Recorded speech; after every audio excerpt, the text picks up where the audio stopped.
ലോക്സഭാ തെരഞ്ഞെടുപ്പിനുള്ള 6ാം ഘട്ട സ്ഥാനാർത്ഥി പട്ടിക ബിജെപി പ്രഖ്യാപിച്ചു. രാജസ്ഥാനിലും മണിപ്പൂരിലുമായി 3 മണ്ഡലങ്ങളിലെ സ്ഥാനാർത്ഥികളെയാണ് പ്രഖ്യാപിച്ചത്. മണിപ്പൂരിൽ നിന്നുള്ള കേന്ദ്രമന്ത്രി രാജ്കുമാർ രഞ്ജൻ സിംഗിന് ബിജെപി സീറ്റ് നിഷേധിച്ചു.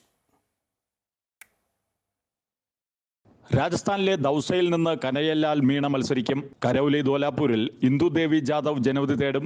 ഇന്നർ മണിപ്പൂരിൽ തൗനവോജം ബസന്ത് കുമാർ സിംഗ് മത്സരിക്കും. അതേസമയം മണിപ്പൂരിൽ നിന്നുള്ള കേന്ദ്രമന്ത്രിക്ക് ബിജെപി സീറ്റ് നിഷേധിച്ചു.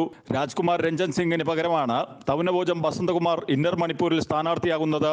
മണിപ്പൂർ കലാപ സമയത്ത് രാജ്കുമാർ രഞ്ജൻ സിംഗിന്റെ വസതി ആക്രമിക്കപ്പെട്ടിരുന്നു.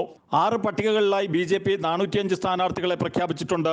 ഉത്തർപ്രദേശിലെ കോൺഗ്രസ് ശക്തി കേന്ദ്രമായ റായ്ബറേലി, സമാജ്വാദി പാർട്ടിയുടെ സ്വാധീന കേന്ദ്രമായ മെയിൻപുരി എന്നിവിടങ്ങളിൽ ബിജെപി സ്ഥാനാർത്ഥികളെ പ്രഖ്യാപിച്ചിട്ടില്ല. ലക്ഷദ്വീപ് ലോക്സഭാ സീറ്റിലെ NDA സ്ഥാനാർത്ഥിയെയും പ്രഖ്യാപിച്ചു. NCPയുടെ TP യൂസുഫാണ് സ്ഥാനാർത്ഥി. അതേസമയം പഞ്ചാബിൽ ശിരോമണി അകാലിദളുമായി സഖ്യമില്ലെന്നും ഒറ്റയ്ക്ക് മത്സരിക്കുമെന്നും ബിജെപി അറിയിച്ചു. അമൃത ന്യൂസ്, ന്യൂഡൽഹി.